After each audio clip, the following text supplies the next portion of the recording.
Israel dilaporkan berupaya membangun tembok raksasa yang berfungsi sebagai sistem keamanan untuk menjadi penghalang darat yang besar di perbatasan Suriah.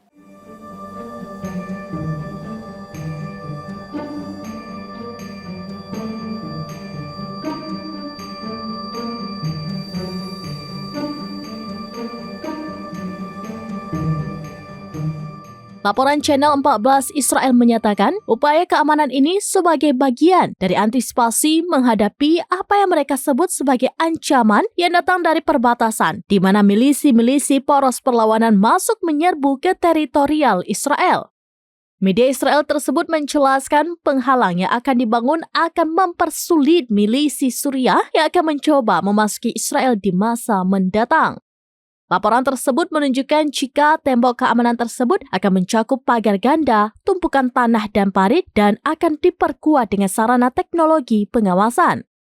Informasi yang dilansir, panjang perbatasan pagar antara Israel dan Suriah sepanjang 92 km. Tindakan ini dilakukan IDF karena kecemasan yang merujuk pada informasi bahwa akan datangnya sekitar 40.000 orang milisi dari Suriah, Irak, dan Yaman ke Golan, Israel.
Demikian informasi terkini Syedar Alun. Saksikan terus beragam informasi lainnya. Jangan lupa like dan share seluruh akun serampinews.com.